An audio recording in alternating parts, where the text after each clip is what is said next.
যেমন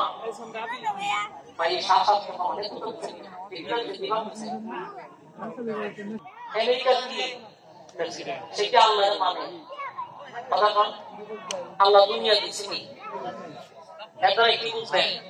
দুনিয়া পাওয়ার জন্য কি আল্লাহরে মানা লাগবো? আল্লাহরে না মানলেও দুনিয়া দিবে। দুনিয়া পাওয়ার জন্য কোন শর্ত নাই, এমনি দুনিয়া দিবে। কিন্তু জান্নাত পাওয়ার জন্য অবশ্যই শর্ত লাগবে।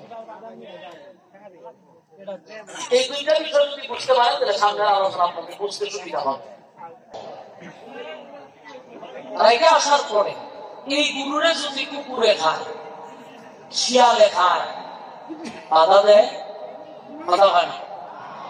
দেখবেন মরা গরুরে কুকুরেও খায়, শিয়ালেও খায়, তারপরে আপনার শুকুরে খায়, বিভিন্ন প্রাণী খায়। মালিকের পক্ষ থেকে কোনো বাধাও নেই, পিছন দিকে ফিরে তাকাও না। কেন? ছায়ের পয়সার মূল্য নাই এই গুরুর প্রতি মালিকের। বুঝে গেল? কিন্তু গরুটা যদি জীবিত থাকে কুকুরে খাবার দিতে পারবো? মূল্য আছে। আল্লাহ বলি দুনিয়াটা আমার কাছে একটা মরা গরুর মতো। এই দুনিয়া আস্তিকেও খায়, নাস্তিকেও খায়। আল্লাহ মানে যারা তারাও খায়, আল্লাহ মানে না তারাও খায়। সবাই খাইতেছে, কোনো বাধা নাই। কিন্তু জান্নাত চাইলেই পাওয়া যাবে না। জান্নাত পাইতে গেলে অবশ্যই শর্ত আছে। প্রথম নম্বর কথা হলো এই জান্নাতটা পাইতে গেলে আপনাকে একটা পরীক্ষা দিতে হবে, এবং এই পরীক্ষা আপনি ফার্স্ট ডিভিশনে পাস করতে হবে। আমার কথা কি বুঝতেছেন? আমি একটা কথা আপনারা মনে কষ্ট নিয়েন না। আমার এই যে যারা দাওয়াত দিচ্ছে অত্যন্ত আন্তরিক এবং সোনার মানুষ, তার ব্যবহারে আমি মুক্ত, অত্যন্ত ভালো মানুষ। আপনাদের আচার ব্যবহার আমি নিজেও অনেক খুশি। ভাবছিলাম যে আজকে মন খুললে অনেক সময় দিয়ে কথা বলবো, কারণ আমার কোনো প্রোগ্রাম নেই, একটা প্রোগ্রাম নিয়েছি।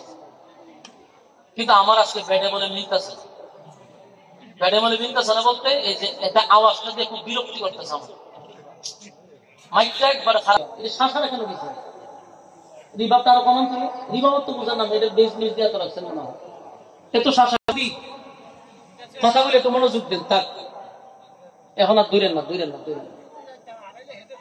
তো আল্লাহ রাব্বুল আলামিন বলেন জান্নাত আমি বিনা শর্তে দিব না, এবং জান্নাত পাওয়ার জন্য একটা পরীক্ষা দিতেই হবে আপনাকে। বিনা পরীক্ষায় জান্নাত দিবেন না। দুনিয়াতে দেখবেন পরীক্ষার মাধ্যমে প্রমোশন বাড়ে, কথা হয় না? ঠিক আপনি চিরস্থায়ী জান্নাত যদি পেতে চান, ক্ষণস্থায়ী দুনিয়াতে আপনাকে একটা পরীক্ষা দিতেই হবে। আর এই পরীক্ষার রেজাল্ট দুনিয়ায় আউট হবে না, এটার রেজাল্ট আউট হবে পরকালে। কিন্তু এখানে শুধু পরীক্ষা দিবেন, আর আপনার যে কি পরীক্ষা দিচ্ছেন এটার কাগজ হাসরের মাঠে দেওয়া হবে। আমার কথা কি বুঝতেছেন? পরীক্ষার সময় কতটুকু? আমরা যে স্কুল, কলেজ, মাদ্রাসা, ভার্সিটিতে যারা পরীক্ষা দিচ্ছে, সময় কিন্তু একটা ফিক্স করা থাকে না। 3 ঘন্টা 4 ঘন্টা 3 ঘন্টা সময় দেওয়া হয়। এই 3 ঘন্টা হলের ভিতরে লেখককে স্বাধীনতা দেওয়া হয় লেখার। লিখতে গিয়া তার স্বাধীনতা আছে, তার মনে যা চায় সে তা লিখতে পারবে। সে যদি মনে করে আমি এখন প্রশ্ন রাইখা বসে বসে গান লিখবো, বাধা দিব। সে যদি কবিতা লেখে, বাধা দিব, কারণ তার কলম চালানোর স্বাধীনতা আছে। লিখতে লিখতে যদি কাগজ শেষ, কাগজ চাইলে কাগজ দেওয়া হয়। যে সঠিক প্রশ্নের উত্তর লিখতেছে তারও কাগজ দেওয়া হয়, যে গান লিখতে কাগজ শেষ করতেছে তারও কাগজ দেওয়া হয়। তার মানে সমান অধিকার। ঠিক দুনিয়াতে আমরা একটা পরীক্ষার হলের ভিতরে আছি। এই হলের ভিতরে সুৎকুরে যেমন পানি খাওয়ার, একই টিউবওয়েলের পানি খাওয়ার জন্য আল্লাহ অনুমোদন দিছে, একজন নামাজি ব্যক্তিকেও সেই টিউবওয়েলের পানি খাওয়ার অনুমোদন দিছে। সে যেমন পানি খায় আল্লাহর জমিনের টিউবওয়েলের পানি, সেও টিউবওয়েলের পানি খায়। সে যেই পুকুরে গোসল করে সেও সেই পুকুরে গোসল করে। সেই যে রুদ্রের আলো তার শরীরে লাগে, নামাজি ব্যক্তিরও সেই রুদ্রের আলোই লাগে। মোট কথা, পরীক্ষার হলের ভিতরে একটা মানুষের যা যা দরকার সব দিতেছে। এতে বেনামাজি হোক অথবা নামাজি হোক, এতে সুৎখোর হোক অথবা ঘুষখোর হোক, আল্লাহ মানুক আল্লাহ না মানুক অধিকার সমান। কেন বলুন? কেন? পরীক্ষার হল। কথার উত্তর দিতার না। বলুন কেন? পরীক্ষা হল। তাই তো পরীক্ষা হল। দুনিয়াটা কিসের হল? পরীক্ষার হল।